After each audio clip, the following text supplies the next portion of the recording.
Caros alunos, sejam bem-vindos à parte 2 do nosso vídeo sobre fundos e índices. Eu queria que vocês, se vocês não assistiram a parte 1, preciso que vocês assistam, tá? Porque é lá que eu estou explicando a coisa toda, tá? E aqui eu vou mostrar o problema matematicamente e solucionar ele, tá bom? Nós vamos utilizar um modelo que está nessa referência aqui, tá? Esse é um livro fantástico, página 220, aliás, 219, tá? Esse modelo que nós estamos utilizando aqui. Então, tudo que eu vou falar tá nesse modelo aqui, tá? Eu vou falar basicamente, vou explicar como colocar o assunto matematicamente na mesa. Também deixei link aqui pro modelo de Ising, tá? Para vocês, quem tiver interesse e tiver conhecimento, pode dar uma olhadinha como funciona o modelo de Ising. É muito interessante. Quem olha essas exponenciais aqui com a constante de Boltzmann aqui, com o fator de Boltzmann aqui, vocês já identificam muita coisa interessante aqui, tá bom? Deixei para vocês um simulador, aqui mostra os sítios, as magnetizações, então o que acontece quando aumenta a temperatura. Então tem algumas temperaturas críticas aqui, que você começa a ter estruturas sendo formadas. Quando a temperatura sobe muito, você tem um material todo randomizado nos seus estados quânticos, tá? E eu não gosto muito de ficar vendo esses simuladores, que isso me dá convulsão. Então, quem conseguir, aqui também tem um outro simulador. Esse aqui, ele inclusive mostra... ele mostra inclusive gráficos aqui, é uma coisa muito interessante, cara. Então, é muito impressionante o que esses caras conseguiram fazer. Cadê o... ele tá com um campo aqui, se eu tirar um pouquinho, vamos ver.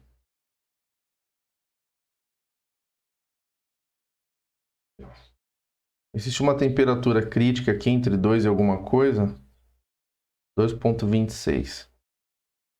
E a partir dali começa a ter uma formação de estrutura muito interessante. Tá? Mas eu também não vou entrar nessa teoria aqui, é mais para quem tem curiosidade. Tá? Depois você dá uma olhadinha, um simulador que eu achei fantástico. Essa aqui é uma figura típica, tá? Das magnetizações desses sítios. Também não vou entrar em detalhes, só também mostrando para vocês. E eu vou deixar o link também para esse artigo, tá? É um artigo do MIT. Nós vamos utilizar as ideias desse artigo, Quantum Approximative Optimization Algorithm. Então, vocês dão uma olhadinha lá. Realmente é muito interessante como que a gente consegue utilizar a física quântica para resolver esse tipo de problema, tá bom? O que me interessa agora é colocar o problema para vocês. Também tem aquela referência fácil que nós estamos utilizando, tá? O problema vai ser todo descrito na base computacional. Aí vocês podem lembrar o que é a base computacional, o que são as matrizes de Pauli, né? Elas são bases desse meu espaço C2, espaço vetorial. Então, por que elas são importantes? A gente está sempre utilizando ela como base para o nosso sistema, resolvendo as nossas hamiltonianas nessa base, tá? Então, o que eu vou fazer agora, esperando que você tenha visto o vídeo 1, tá? Porque senão vai ficar muito louco o que eu vou falar. O vídeo 1 é um vídeo muito tranquilo, de 6 minutos, eu acho. E na velocidade 2 dá para entender tudo que eu falo. E vocês vão entender, tá? Onde eu quero chegar.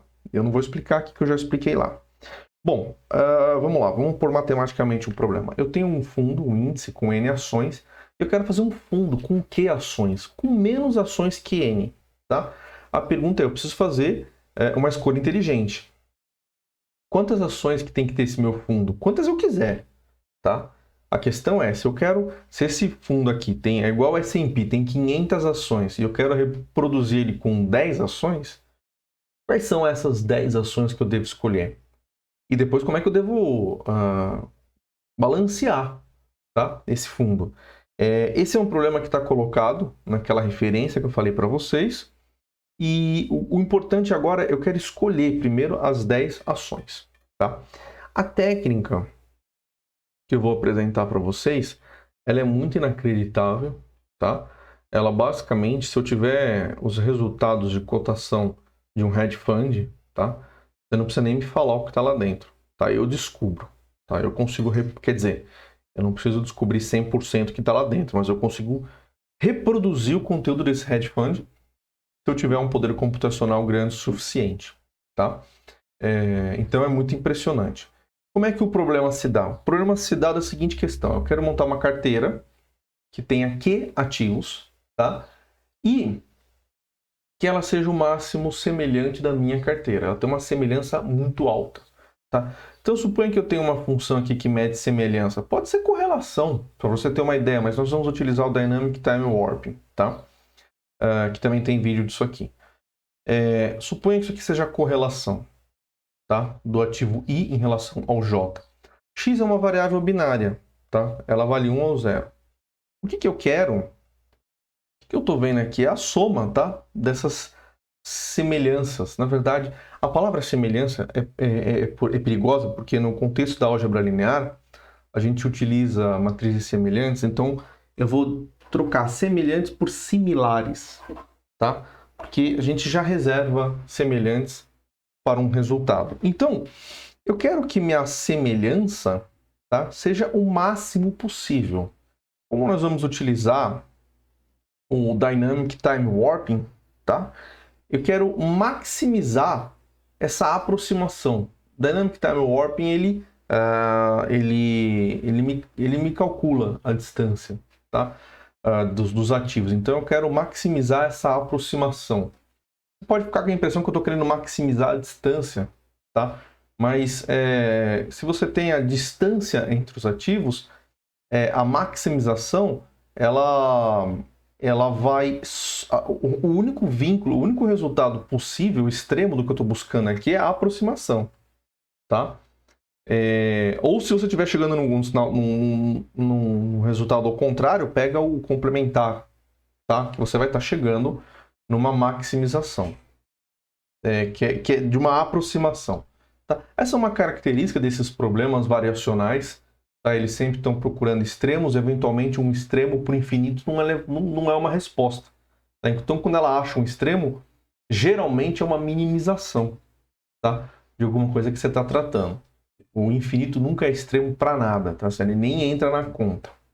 Então, vamos lá. Então, eu quero maximizar, tá, essa distância aqui e vamos entender esses vínculos. Para entender os vínculos, eu vou, pelo menos, primeiramente explicar o que é cada coisa. Eu não vou explicar os vínculos agora, vou explicar o que é cada coisa e depois eu explico os vínculos. Então, essa variável yi, ela descreve quais ações J estarão no meu fundo, tá? Então, eu tenho fundo, na verdade ele tem N ações, tá? Mas eu posso classificar elas como a J igual a 1, J igual a 2, J igual a 3 e J igual a N, tá? YJ vai falar qual dessas ações eu vou pôr no meu fundo ali. Então, quando o YJ é igual a 0, significa que a Jésima ação não entrou no meu fundo. Quando o YJ é igual a 1, nessa minha variável dummy, significa que a Jésima ação está no meu fundo. Essa variável x e j, tá? Para cada ação i no índice, a variável x e j indica qual ação j no fundo é semelhante a i, tá? Então, por exemplo, x e j é também uma variável dummy, uma variável binária, tá? E x e j é igual a 1 se a ação j, lá no meu fundo, for a mais semelhante ao meu ativo i no índice, tá bom? Agora eu vou explicar, veja que aqui tem uns erros de português aqui, a variável descreve quais ações descrevem, tá? Então não vou ficar arrumando isso não. Eu fiz aqui meio rápido, tá? E se você quiser aulas de português, você vai lá no YouTube lá do professor, sei lá, do seu professor de português favorito, tá? Vamos falar dessa primeira restrição aqui, tá? Esse vínculo. Somatória de IJ chegando em K, Tá? Então, pera lá, eu tenho N ações no índice. Eu não vou pegar N ações, eu vou pegar um número menor, tá? Então, essa variável aqui é uma variável binária, ela só vale 0 ou 1, tá? Então, quando eu falo que a somatória de YJ é igual a Q, se eu falei K em algum momento, eu quis dizer Q, tá? É a dislexia do horário. Eu tô gravando esse vídeo super cedo, eu acordei de madrugada para gravar antes do meu trabalho para pôr aqui, porque eu não queria perder o meu código, estava fresquinho na minha cabeça. Então, a somatória de YJ ser igual a Q significa que eu tenho esse vínculo, tá? Que no meu fundo de índices vão existir Q ações. 2. Cada ação I tem apenas uma ação representante J no fundo, tá? Então, isso é importante. Quer dizer que do índice para o fundo, eu tenho uma função sobrejetora, tá? Mas ela não é injetora. O que significa? Que cada ação do meu índice tem um representante no meu fundo, tá? Mas, deixa eu ver. Isso, tem pelo menos um representante no meu fundo. Eu posso ter mais de uma ação no índice com o mesmo representante, tá? Nós vamos concluir que essa relação ela é injetiva, tá? Eu não posso ter ações diferentes no índice chegando no mesmo representante, tá bom? Mas vamos lá. Como é que ele está se dando isso daqui? Fixe uma ação I no índice, tá? Por exemplo, eu pego a ação I igual a 3 lá no meu índice. Quando eu falo que a somatória de x3j é igual a 1, se eu estou tratando aqui de variáveis binárias, significa que eu só tenho só um cara aqui pode ser diferente de 0, para que isso seja igual a 1, tá? Então, com esse vínculo eu consigo realmente falar que cada ação I tem apenas uma ação representante no fundo, tá? Terceiro vínculo, ele fala o seguinte: cada ação I pode ser representada pela ação J apenas se J estiver no fundo. Tá? Eu não consigo representar uma ação no meu fundo, se o meu fundo ele é representado por uma ação, tá? Essa ação tem que ter... Desculpa, se o meu índice ele só pode ser representado por uma ação, essa ação tem que estar no meu fundo. Tá? Como é que a gente coloca esse vínculo aqui? Essas variáveis são binárias, tá? Então, se esse y aqui é igual a 0, se a ação não está no meu fundo, tá?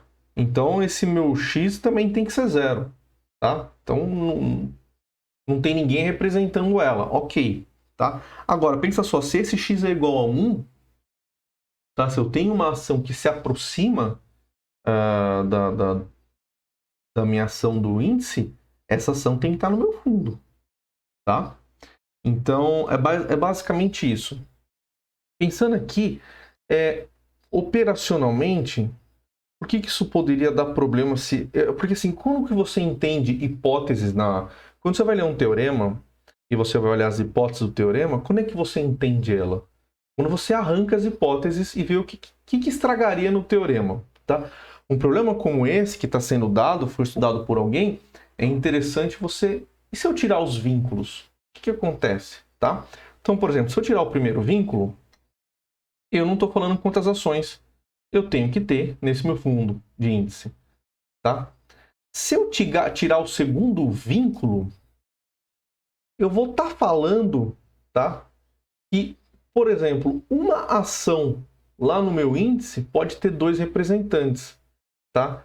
Isso complica um pouco as coisas, cara. Você tem que simplificar, tá? Então, eu não vejo um problema filosófico aqui, se você retirar, mas é um problema operacional, tá? Você vai ganhar uma complexidade que você não quer. Não, aquela minha ação ali é representada por 20% dessa, 30% daquela e 40% daquela.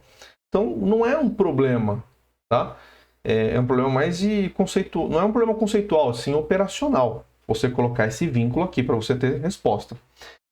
Agora, esse vínculo aqui, deixa eu pensar. A ação I, o que eu estou falando com vocês, eu estou me ver essa questão. A ação I pode ser representada pela ação J apenas se J estiver no fundo. Porque o que pode acontecer?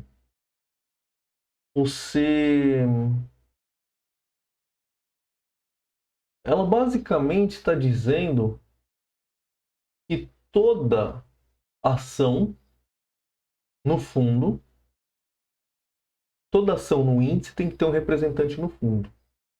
É isso que ela está querendo dizer, tá? Toda ação no índice tem que ter uma representação no fundo, tá? Não pode ter tem que ser sobrejetora, tá? É isso que ele está querendo dizer. Esse negócio aqui tem que ser sobrejetor, tá? Não pode ser diferente. Bom, vamos lá então enxergar o nosso problema, tá? Então, eu coloquei aqui para vocês o problema que nós estamos tratando, tá? Então, a ideia agora é construir um polinômio binário de otimização, tá? É o mesmo problema, tá? Esses são os vínculos que eu estava tratando. Agora eu posso reescrever esses vínculos para colocar eles numa forma amigável, tá? Veja, eu quero maximizar esse camarada aqui. Então eu vou construir a função h, tá? Com essa função, tá? E agora eu vou começar a pôr os meus vínculos. Esse primeiro vínculo aqui, tá? Eu posso pôr ele aqui ao quadrado, tá? Para só trabalhar com números positivos. Isso aqui é operacional, tá? Veja, tudo aqui é positivo, tudo aqui é positivo.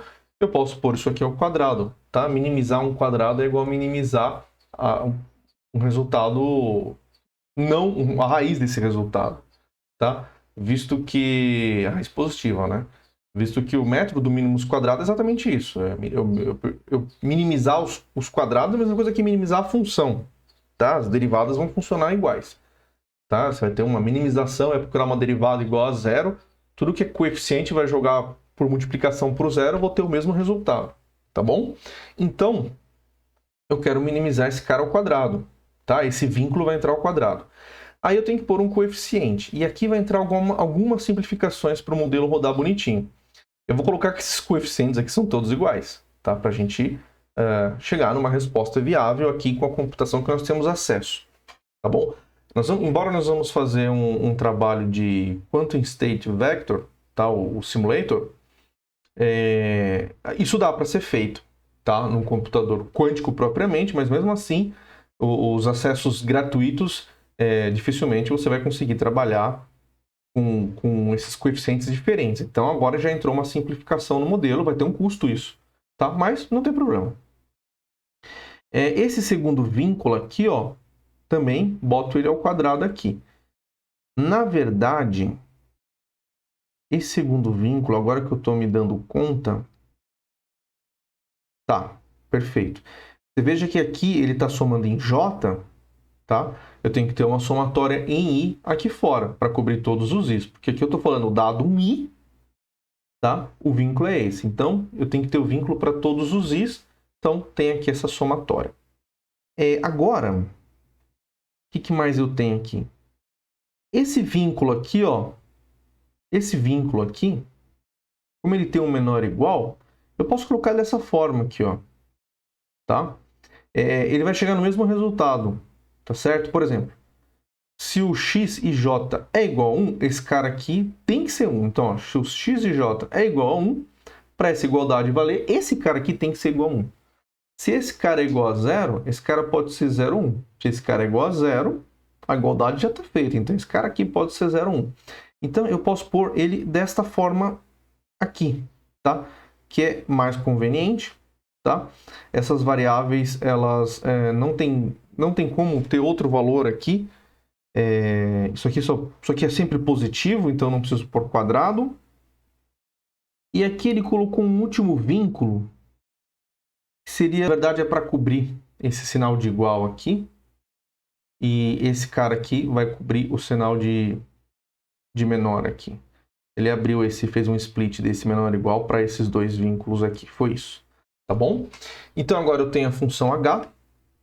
E eu quero comparar isso com a função hamiltoniana, tá? De Ising, perfeito? Eu posso traduzir esse meu problema aqui. Isso aqui, ó, Ising hamiltoniana, tá? Hamiltonian, quadratic program, tá? Programming. Então, eu posso traduzir isso aqui dessa forma, tá? Isso aqui usa uma ideia de vetores, para quem trabalhou com geometria simplética, tá? Vai estar mais acostumado com esse tipo de descrição, mas o ponto é, isso daqui, ele tem uma correspondência, deixa eu até pegar com vocês aqui, ó. Acho que vale a pena pegar. Essa função h, ela tem uma correspondência com a hamiltoniana do meu modelo de Ising, tá? Então, se vocês olharem a hamiltoniana de Ising, tá? Vocês começam a identificar essas aproximações, tá certo? Ó, sigma i, sigma j, sendo, por exemplo, cumprindo o papel da minha variável dummy, ó, o j e j, tá? Cumprindo o meu papel do rho, tá? E por aí vai. Eu não vou me estender também muito nisso. Vamos aqui então rodar, bom, o nosso código. Eu dei uma simplificada no código agora, fiz algumas alterações que elas, não sei o que vai acontecer, tá?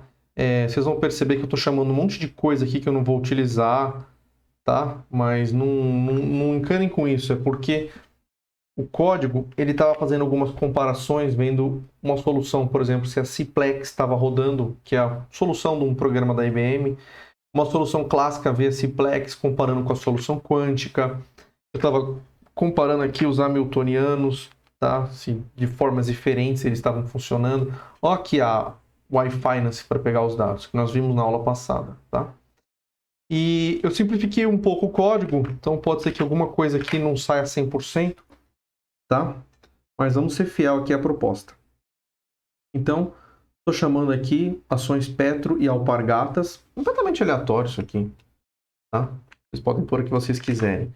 Vamos rodar aqui a matriz de similaridade, tá? E aqui eu vou colocar o Q igual a 1, tá? Eu vou instalar também, eu vou pedir um código, tá? Que é o código do... Isso aqui é uma rotina para a gente visualizar num diagrama de dispersão a solução. Porque eu quero ver as minhas distâncias, eu quero ver a similaridade dos ativos e também eu quero ver a resposta. A resposta eu vou colocar uma estrelinha em cima do ativo, tá? Então vai ser legal. Vamos rodar agora o programa. Vamos rodar agora o código que vai fazer duas soluções. Uma clássica e uma quântica, tá? Aqui eu estou rodando um NumPy Eigensolver, tá? Uma solução clássica. E esse aqui é um variacional quântico, tá? Só que ele está rodando um State Vector Simulator. Estou rodando na sua máquina, por isso que tem que ser pequeno esse número de ações, tá bom? Eu não sei se essa parte do código aqui é necessária, porque eu acabei de cortar esse código. Eu não quero que... E eu não sei, eu não vou testar, pagar para ver. Tá? Então, deixa aí essa parte. Não sei se é necessária, tá? Mas vamos definir as coordenadas de x e y. E aqui eu quero rodar, quero visualizar a solução clássica, tá? E uma solução quântica, tá? Então aqui já apareceu. Eles escolheram o ativo 1, tá? As duas com estrelinha no 1. E aqui é a distância ultramétrica. Não sei, não, desculpa, não é a distância ultramétrica. É a distância dos ativos, tá? No Dynamic Time Warping. Seria uma distância, a similaridade seria melhor a resposta. Então ele conseguiu dar a mesma resposta, tá? Vamos agora estressar, onde eu não... Agora pode dar problema por várias questões, eu fiz algumas simplificações, esse modelo tem simplificações, na hamiltoniana eu estou colocando todas as constantes iguais a A, tá? Deveria ser uma para cada condição, então vai dar problema isso aqui. Mas, para a gente poder rodar na nossa máquina, ver um... Eu quero que vocês vejam um exemplo. Mesmo assim, vamos ver onde vai dar os problemas aqui. A bev3.sa. Vamos aqui aumentar o nosso vetor N, né? O vetor N e aqui as minhas ações. Então, agora eu estou chamando 3 ativos. Tá? Matriz Rho. Eu vou continuar com 1 aqui e pode ser que algum problema aconteça. Tá? Pode ser que ele ache 2 soluções. E aí tem alguma coisa que está invertida aqui no código. Eu vou deixar como está aqui. 100% fiel. Eu gosto de rodar um por vez para ver o que dá. Vamos ver. Talvez esse aqui demore um pouquinho mais, tá? Porque eu estou agora com 3 qubits. Cada ativo é um qubit, tá? Pode ser, inclusive, que as respostas não deem igual. Pode ser que elas deem diferente. Tá? Mas eu acho que vai rodar... aquela simplificação que eu coloquei da Hamiltoniana ser tudo igual aos coeficientes é uma coisa muito forte. Tá? Isso vai dar problema nas probabilidades. Mas vamos embora. Vamos ver o que dá aqui. Importante a gente ver o código, tá?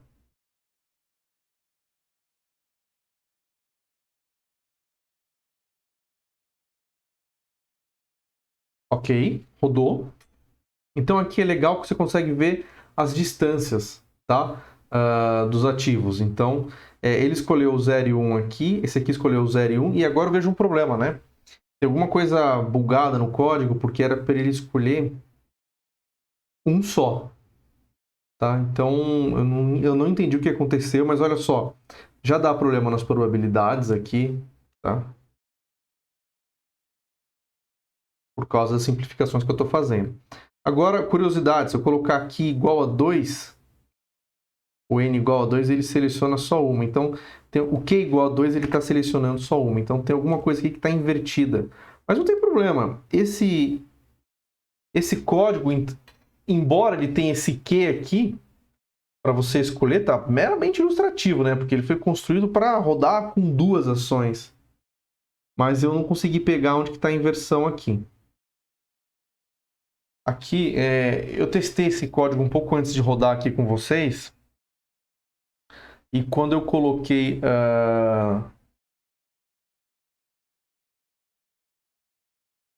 esse n igual a 2 ações, o q igual a 2 ações, ele escolheu uma. Tá? Então, alguma coisa está invertida aqui. Mas vamos ver o que dá. Pelo menos as distâncias a gente consegue ver, e é legal ver essas distâncias. Ó, agora que eu pedi para escolher 2, eles escolheram uma e escolheram diferentes, tá? Por quê? Já começam os problemas das minhas aproximações, tá? Agora vamos estragar de vez, tá? Vamos estragar de vez, vamos até o limite. Vamos pôr mais um ativo, ele não foi construído, tá? Para rodar com tudo isso. Esse sistema foi feito para rodar com fundo de 2 ações, tá? Essa é a verdade. Vamos colocar uma